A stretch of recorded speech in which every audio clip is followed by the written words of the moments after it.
Ce que je veux saluer, c'est la démarche du père qui vient de présenter son ouvrage. Donc vient de présenter l'ouvrage. C'est ça que je veux saluer. J'ai suivi, il y a déjà quelques années, une autre présentation d'un des ouvrages du père Aguemino. Et je suis venu aujourd'hui pour suivre la présentation de l'ouvrage qu'il vient de publier. Ce qui m'intéresse aujourd'hui principalement, c'est que nous puissions avoir des personnes, des intellectuels qui réfléchissent sur notre situation et qui, sur le plan philosophique, sociologique, sur les différents plans de la vie sociale, disent leur point de vue, parce que c'est la collection, c'est l'examen, c'est l'assimilation de leurs réflexions qui peuvent nous permettre de définir la ligne que nous pourrions emprunter, que nous n'avons pas encore trouvé de mon point de vue. Que ce soit dans les sciences sociales, ou que ce soit en économie ou en physique, etc. Tout. On voit bien, en économie surtout, on voit bien que nous sommes à la recherche, nous sommes en train de rechercher la manière dont nous devons nous y prendre dans les différents domaines institutionnels, etc. Quand on regarde l'Afrique d'aujourd'hui, on se rend bien compte de cela. Et donc, toute publication d'un responsable, d'un intellectuel africain qui porte un regard sur notre société doit nous intéresser. Parce que je suis convaincu que nous avons des spécificités comme tout autre peuple.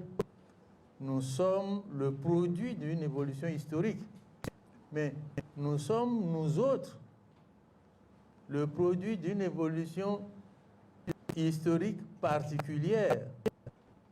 Les autres n'ont pas subi la traite négrière, la traite comme nous l'avons subie. Ils n'ont pas subi la colonisation, ils n'ont pas subi les mêmes parcours que nous.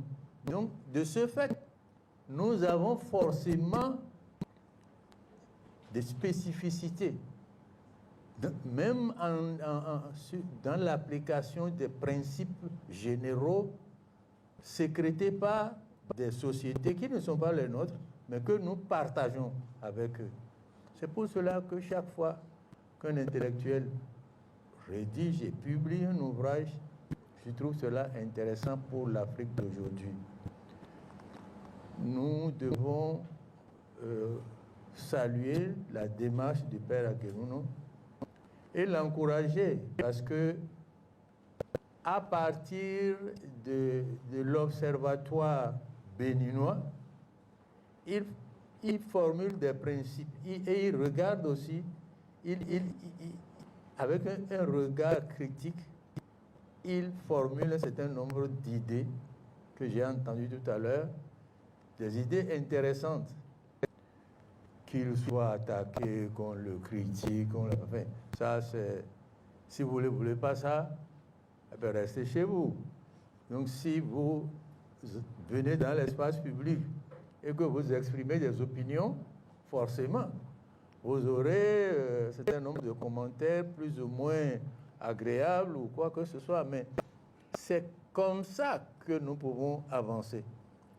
Ma plaidoirie en sa direction est qu'il continue sa réflexion sur notre société, sa réflexion étendue à l'Afrique, parce que de plus en plus nous nous apercevrons que c'est ensemble, en partageant un certain nombre de valeurs, en partageant un certain nombre de démarches spécifiques, que nous pourrions résoudre les problèmes que nous croyons être des problèmes locaux auxquels nous nous attaquons, mais nous ne pourrons les résoudre de façon définitive pas définitive, mais de façon substantielle, importante, que si nous les inscrivons dans des démarches plus larges et sur l'ensemble de l'Afrique ou au moins dans des régions africaines. C'est cela que je voudrais exprimer et à ce niveau-là, remercier tous ceux qui ont fait tout à l'heure des commentaires sur l'ouvrage. Le présentateur a été d'une subtilité remarquable. Je le salue.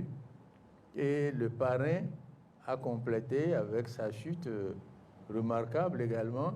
Et je pense que les autres intervenants vont nous permettre de repartir enrichis de leur contribution. On sortira de la salle plus aguerris que nous nous sommes rentrés ici. Et ce sera déjà quelque chose de gagné. Merci beaucoup.